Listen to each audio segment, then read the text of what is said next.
Hello, everybody. Welcome back to Reflections on Parenting. My name is Matilda, guidance and counseling psychologist.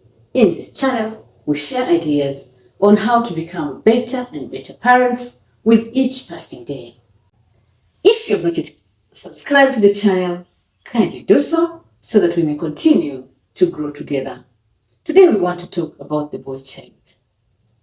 A friend of mine one day remarked, "I am so lucky I only have sons and not daughters.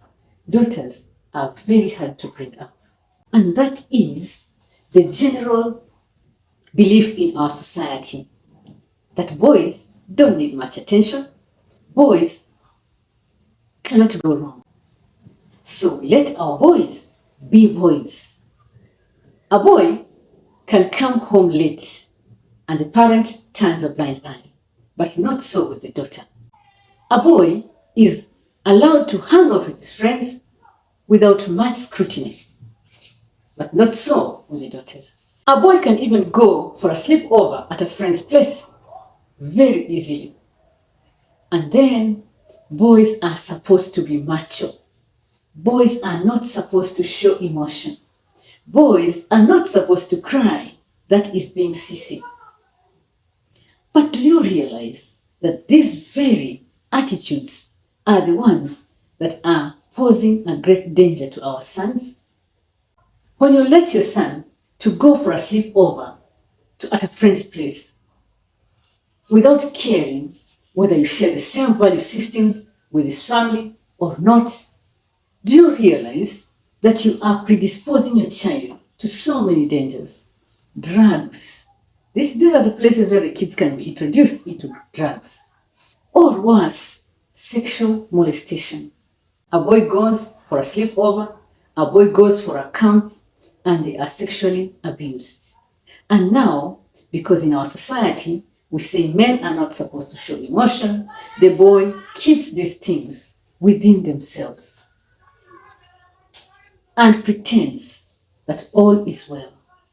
But he cannot wish away the feelings of hurt, the feelings of betrayal. Something has been robbed from him. And so he grows up with his feelings being carefully concealed in his heart. But of course, they eat him up. They eat him up every day he lives. And many of such kids end up in drugs and their lives just get lost. But where did it begin? He's a boy. He can take care of himself. Nothing can go wrong with him. Or we let them go and hang out with friends. That is exactly where they're going to find the drugs. So in my opinion, boys need as much care as girls. In fact, they need more than girls. For the very fact that they are boys, the testosterone that runs in their system causes them to have an appetite for risk. So we need to be more vigilant with them. We need to set a strict regimen for them. We need to know at all times where they are. If a boy says, "I am going to hang out with my friends," find out as the parent, where are they going to be doing this hanging out? And the hanging out or the visit should have an agenda. We all know that an idle mind is the devil's workshop. Now put 2 or 3 idle minds. It's going to be a big workshop. So let us have an agenda. I am going to be hanging out with James and John. We are going to be doing some revision work. Or we are going to help Mama James to harvest her maize. Or we are going to watch a movie. The title of the movie is this and this. Let there be an agenda for this hanging out. Sleepovers. Why do you want your son to go and sleep at a friend's home? What value does it add?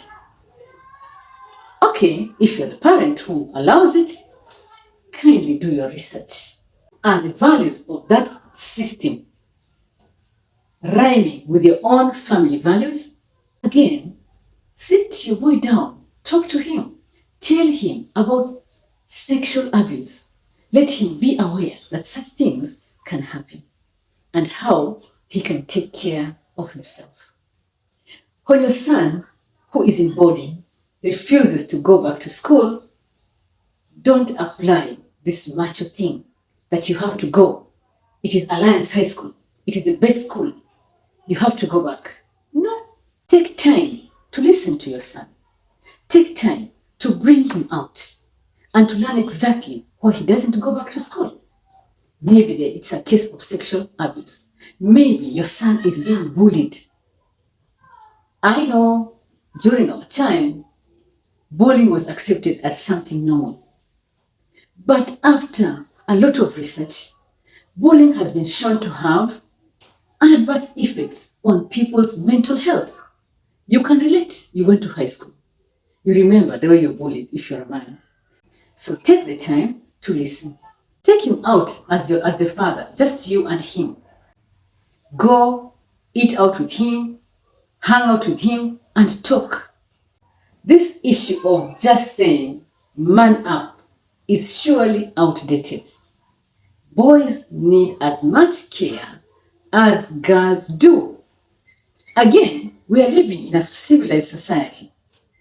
That's why we have law and order.